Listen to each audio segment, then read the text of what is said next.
I'm just going to read through this interesting article, which may help us reflect on our journey to union with God in today's world. Oftentimes we compare to different times, but it's kind of to go a little bit deeper and to understand how do we need to rebuild Christian soil. Rebuilding Christian Soil. This is by Jean Curie, and you can find the article on schoolofmary.org, and I'll leave a link to it below. Saint Benedict, the Third Mansions and the Formation of a Christian Civilization. Introduction. A sobering observation. In many parts of today's Western world, religious life faces a silent but profound crisis. Candidates knock on the doors of monasteries and congregations, yet too few remain. They enter with sincerity and zeal, but something in their inner structure seems fragile, unable to sustain the long path of formation and the religious form of life. Behind this lies a deeper problem, one not of faith alone, but of civilization itself. The men and women who once entered religious life 50 or even 30 years ago were formed within a Christian world, however imperfect. They breathed a culture shaped by the gospel, stable families, coherent values, a shared rhythm of prayer, work, and worship. Today's candidates often come from a fragmented world, marked by wounded relationships, violence, divided families, and a culture increasingly detached from its Christian roots. They are asked to live a vocation that presupposes an inner harmony and stability which society no longer provides. This article seeks to understand this phenomenon more deeply, drawing on the wisdom of Saint Benedict and the spiritual anthropology of Saint Teresa of Avila. It explores the essential civilizing stage of formation, the human and spiritual groundwork without which no authentic vocation can endure. Theological analysis. When we read the history of the Benedictine monasticism, we notice that in St. Benedict's mind, the function of the monastery was to polish energumens, hence the importance of the form of life he presupposed. First and foremost, coenobitic. The group dynamic provides support, but equally so do regularity, the rhythm of time, seasons, common prayer, work, fraternal charity, and humility. These are all fundamental values.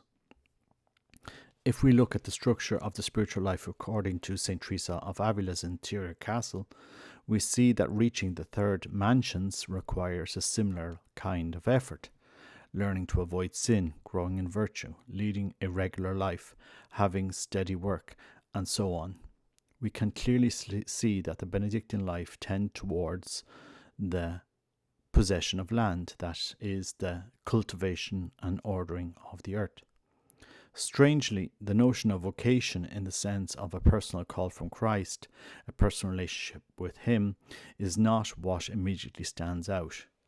It is true that Benedict exhorts his monks to prefer nothing to Christ himself, yet the rest of the structure serves to polish and civilize people.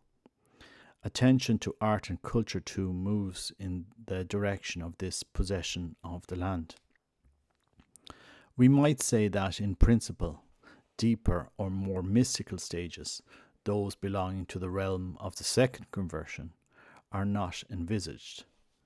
This explains the great difference between the rule of Saint Benedict, coenobitic, and the rule of Carmel, eremitic. In ancient monastic traditions, the eremitic life was regarded as the culmination of the spiritual journey, yet it presupposed the coenobitic life and was attainable by only a select few. Let us note that this stage of polishing is not only aimed at civilizing these men, it also corresponds to what we now call adult catechesis or adult formation. Indirectly, one learns one's catechism the foundations of the faith and Christian morals.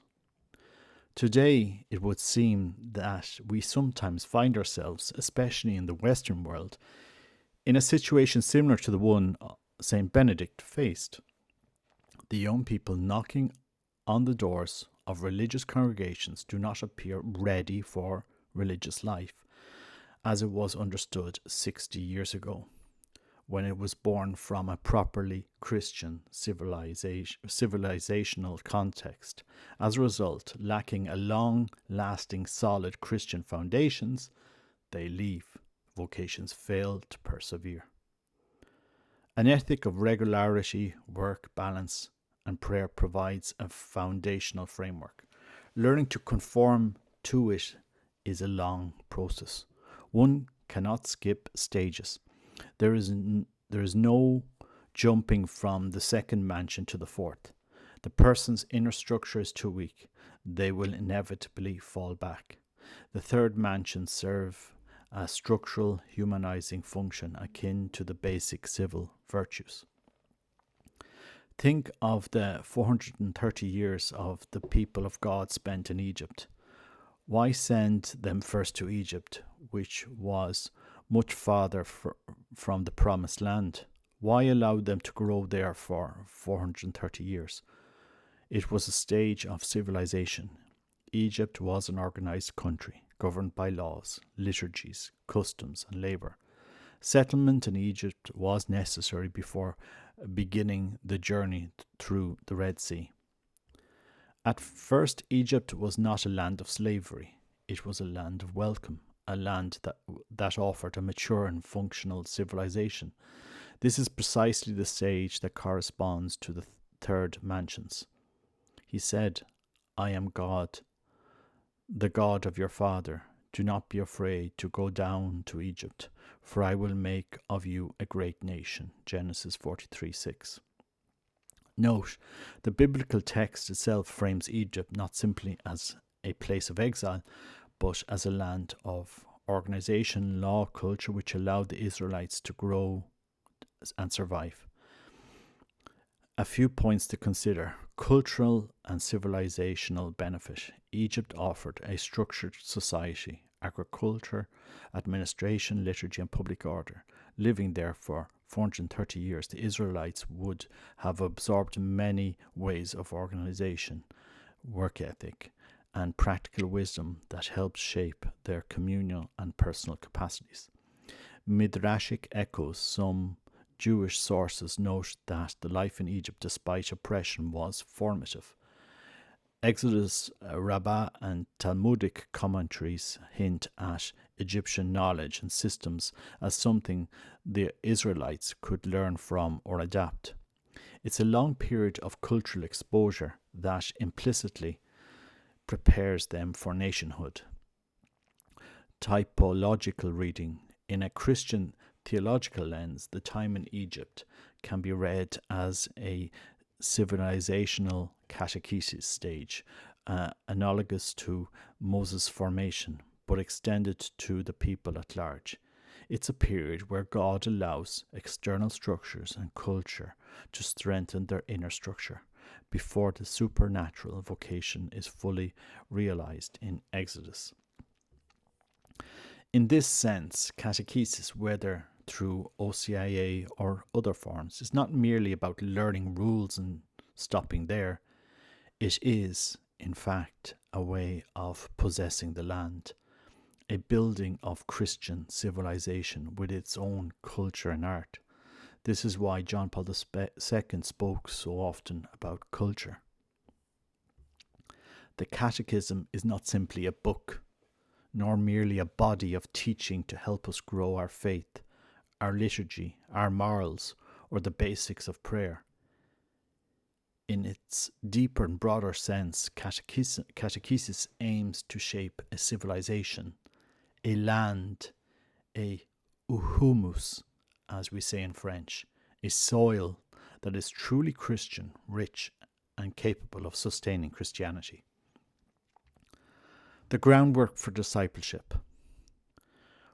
We cannot skip steps. The third mansions of the interior castle of St. Teresa cannot be bypassed, nor can the whole Benedictine work of human and cultural formation that they symbolize. One cannot move straight from the first to the second mansions to the fourth. The second mansion is precisely the struggle to reach the third. The third is a plateau, a place of stability and structure. Without it, the soul has no foundation on which the supernatural life can rest. Here's an example. The passage into the fourth mansions, what St. Teresa calls the second conversion, marks the entry into the supernatural order. But before this can happen, the person must be fully shaped by the general action of grace, the grace that civilizes, orders, and steadies. It is not enough to know one's catechism, to assent intellectually to dogma, liturgy, and moral teaching. There must also be a catechesis of civilization, a cultural and spiritual formation that gives substance, texture, and depth to the Christian life. Note, in Pastoris Dabo Vobis, the document for priestly formation published by John Paul II in 1992, a new area of formation was added: human formation. Human formation, the basis of all priestly formation, paragraphs 43 and 44. It is mentioned first, and it is the basis of, as the title says, the whole work of priestly formation would be deprived of its necessary foundation if it lacked a suitable human formation. We cannot today claim discipleship of Christ without a solid Christian soil of faith, culture, and civilization. Yet, in the West, much of this soil has been lost. Our Christian art, history, and shared imagination have eroded, leaving a void between recent generations and their heritage. This void weighs heavily on contemporary vocations. Before we can form contemplatives or apostles, we must rebuild this ground. The third mansions come first. The time in Egypt must be lived before the crossing of the Red Sea. The first covenant prepares the new covenant. It is the patient, Benedictine work of civilization, the tilling of human soil, without which the supernatural cannot take root. A red flag raised by recent experiences in religious communities casts a revealing light on the state of parish life and Christianity in the Western world. Another factor alienating young people is the pervasive culture of skimming, constant, shallow exposure to screens that impairs reflection and judgment, hinders the development of the frontal cortex, and undermines the capacity for deep reading, sustained engagement with culture, and interiorization through solitude and silence. To create a civilization, not one, or not to create one, this is the question. Building a Christian civilization fosters the conditions for deeper spiritual life. It plays the same role as the first covenant preparing for the Messiah, or John the Baptist readying the hearts of the disciples for Jesus. Forming a Christian culture and civilization provides the solid ground on which a personal relationship with Christ can truly grow. Culture is the Christian soil, rich with manure, minerals, and oxygen, without which the seed of faith cannot take root. God did not send his Son immediately after Adam's fall. He prepared the way for himself. If the skin is not ready, it cannot hold the new wine. To speak of the spiritual life, of a deep supernatural life, without first preparing the ground is like building a house without foundations. Jesus' mission rested upon centuries of preparation and refinement. Some may object that the gospel is for all, for the Gentiles indeed. But the Gentiles too had their civilization, the Greeks their thought and language, the Romans their sense of law and order. And we, what civilization do we now possess? What ethics and principles shapes our common life today? The more the soil is prepared, solid, rich and alive, the more fruitful will be the response to Jesus' call, and the deeper the resulting spiritual life. In a sense, the New Testament, the New Covenant, is a fragile gift if it falls on unprepared ground. On unprepared ground, the skin gives way. The wine of deep spiritual life is spilt. And here is a reflection from Pastobis Dabovobis, 1992, Human Formation, the Basis of Priestly Formation. I'll just read it out because I thought it's important that we reflect on this, not just for human formation, but really for all Christian formation today, Catholic formation. Because so many young people are struggling with this, and we need to be able to give them some foundation on which Christ can build on. The whole work of priestly formation, which would be deprived of its necessary foundation if it lacked the suitable human formation. This statement by the Synod Fathers expresses not only a fact which reason brings to our consideration each day and which experience confirms, but a requirement which has a deeper and specific motivation in the very nature of the priest and his ministry. The priest, who is called to be a living image of Jesus Christ, head and shepherd of the church, should seek to reflect in himself, as far as possible, the human formation which shines forth in the incarnate Son of God, and which is reflected with particular liveliness in his attitudes towards others, as we see narrated in the Gospels. The ministry of the priest is certainly to proclaim the word, to celebrate the sacraments, to guide the Christian community in charity, in the name and in the person of Christ. But all this he does dealing always and only with individual human beings. Every high priest chosen from among men is appointed to act on behalf of men in relation to God. So we see that the human formation of the priest shows its special importance when related to the receivers of the mission. In order that his ministry may be humanly as credible and acceptable as possible, it is important that the priest should mould his human personality in such a way that it becomes a bridge and not an obstacle for others in their meeting with Jesus Christ, the Redeemer of humanity. It is necessary that, following the example of Jesus, who knew what was in humanity, the priest should be able to know the depths of the human heart, to perceive difficulties and problems, and to make meeting and dialogue easy, to create trust and cooperation, to express serene and objective judgments.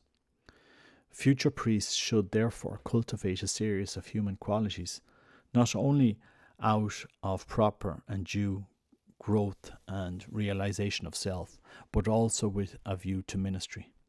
These qualities are needed for them to be balanced people, strong and free, capable of bearing the weight of pastoral responsibilities. They need to be educated to love the truth, to be loyal, to respect every person, to have a sense of justice, to be true to their word, to be genuinely compassionate, to be men of integrity, and especially to be balanced in judgment and behaviour. A simple and demanding program for this human formation can be found in the words of the Apostle Paul to the Philippians. Whatever is true, whatever is honourable, whatever is just, whatever is pure, whatever is lovely, whatever is gracious, if there is any excellence, if there is anything worthy of praise, think about these things. Philippians 4:8.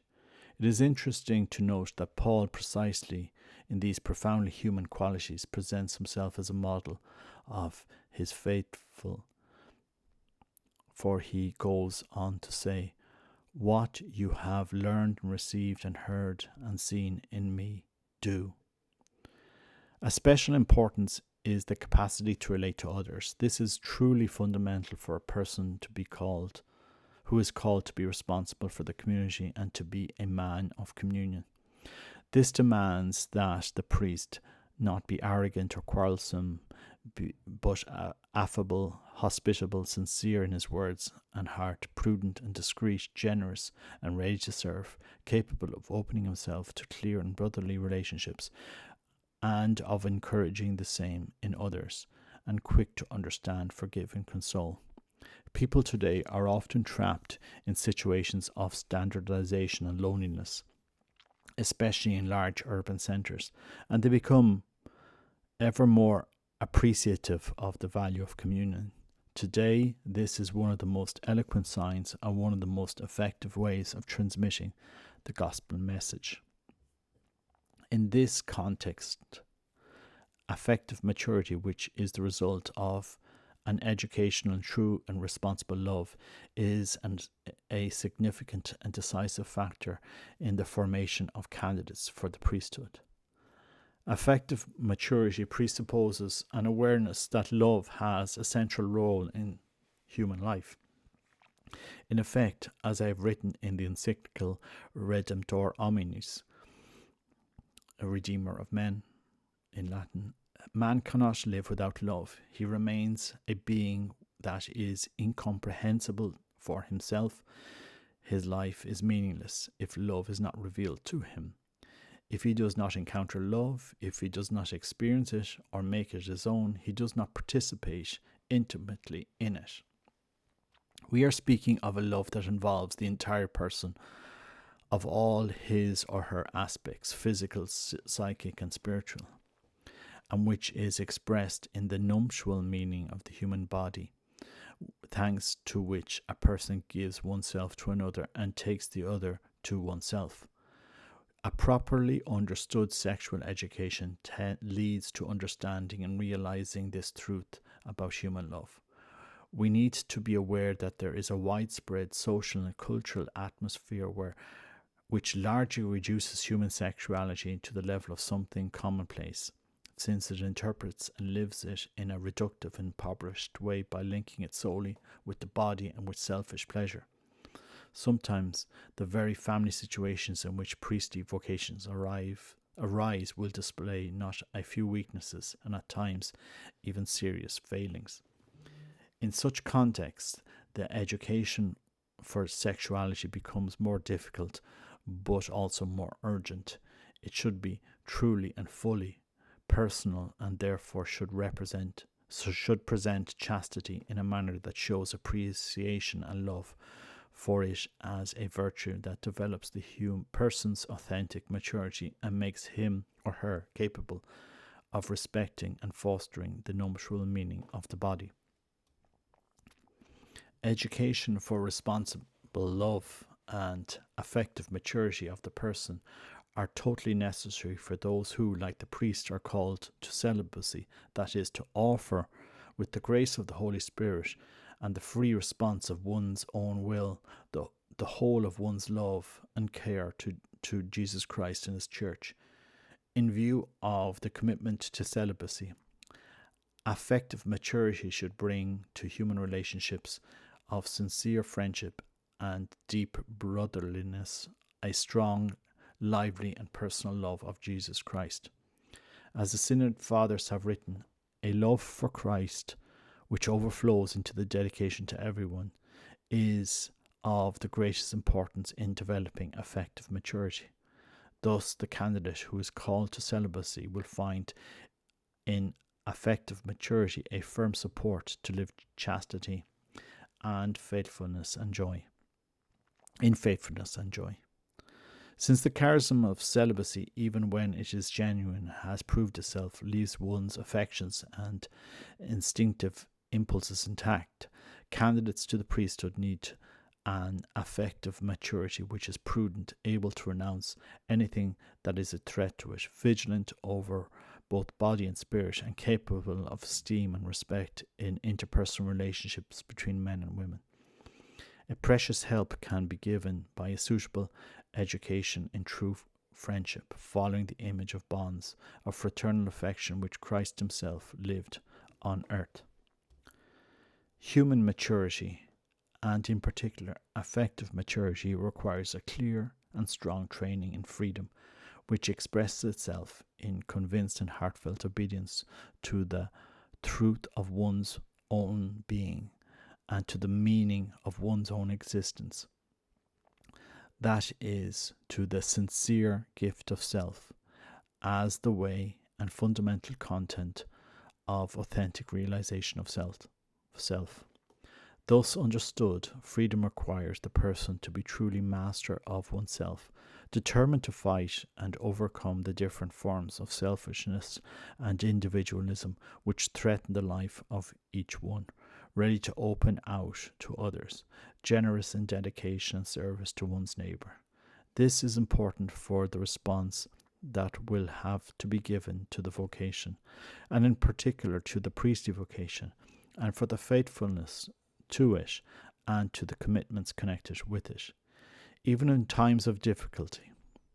On this educational journey towards a mature, responsible freedom, the community life of the seminary can provide help. Intimately connected with formation to responsible freedom is education of the moral conscience. Such education calls for the depths of one's own self, obedience to moral obligations, and at the same time reveals the deep meaning of such obedience.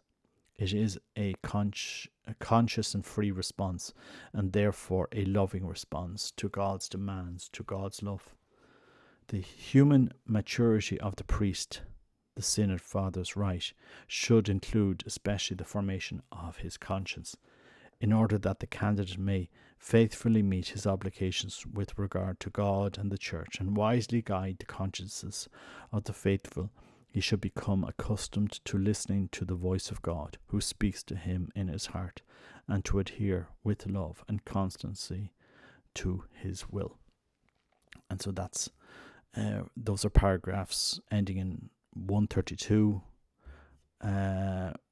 43, 44, 43 and 44 of Pastoris Dabo Vobis from 1992. And it's good we connect these into the whole topic here of rebuilding the Christian soil, which is so needed if we're going to help the next generation journey towards a true understanding of how they can develop their spiritual life more deeply. Anyway, I thought this was a very, very good article, and I'll post a link to it below. God bless you. Take care. Bye-bye.